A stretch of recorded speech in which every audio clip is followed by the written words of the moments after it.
Il a tout résumé, Rémi. Il a tout résumé, effectivement.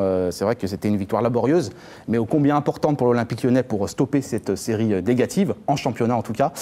Oui, bien évidemment que, surtout en première mi-temps, et c'est pour ça que je sais que tu as chambré Jamel par rapport à ses tweets, parce que généralement sur Twitter, il est plutôt en mode observation, on est d'accord. En mode Casper, comme on dit. Et là, il était plutôt actif. Il s'est presque pris pour Nicolas Putebois. Par contre, il n'a pas eu de tacle, lui, mais voilà. Ouais. Non, mais pas encore. Ça va arriver, attention.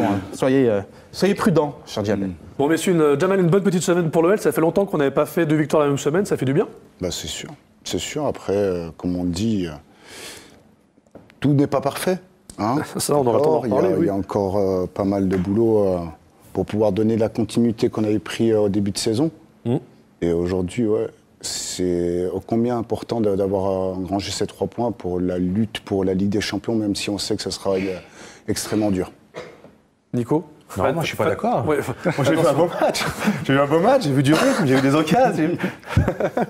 Non, on aimerait qu'on dise ça, mais on aimerait bien dire ça pour le coup. C'est sûr. On aimerait prendre du plaisir en regardant jouer l'OL. Là, on prend du plaisir par la victoire, c'est déjà l'essentiel.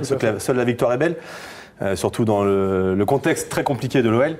Maintenant, quand on est capable de gagner dans la difficulté, il faut aussi pouvoir, avec les éléments qu'on a, même si forcément l'enchaînement des matchs engendre de la fatigue physique et mentale, mais bon, c'est une bonne chose pour les joueurs de foot de jouer tous les 3 jours, donc on aimait faire ça. Donc voilà, on aime la fatigue, on sait à nous de gérer les différents matchs et puis notre corps, mais quand on est capable de gagner dans la difficulté, la progression, c'est d'essayer de gagner en jouant bien. Voilà. Ce qui est intéressant justement par rapport à ce calendrier, parce qu'effectivement c'est un débat récurrent en Ligue 1, en France en tout cas, on aime bien se plaindre au niveau du calendrier. Oui. Alors c'est paradoxal parce que justement les joueurs aiment jouer, aiment justement enchaîner, jouer tous les 3 jours, et en même temps c'est vrai que les entraîneurs ou certains dirigeants aiment se plaindre aussi, donc c'est vrai que c'est un peu paradoxal.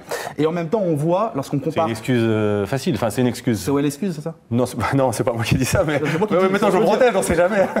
Je peux le dire, il y a plusieurs fidèles à l'OL, Il y a des clubs, les grands clubs jouent. Les grands clubs jouent. Jean-Pierre Papin disait que déjà à son époque, avec le grand OM, il jouait autant de matchs et il ne se cachait pas derrière ça pour gagner des titres. Donc voilà, à l'époque où moi j'y étais à l'OL, on jouait un nombre incalculable de matchs, on allait chercher les titres. Et on jouait le même nombre de matchs et on... T'as joué à l'OL? J'ai joué, il paraît. Certains l'ont oublié, ça. Certains l'ont oublié. Toujours est-il que voilà, on enchaînait les matchs aussi tous les 3 jours. Et c'est énorme. On jouait tous les 3 jours. Pour le coup, étant donné qu'on gagnait, on n'avait pas cette excuse du calendrier.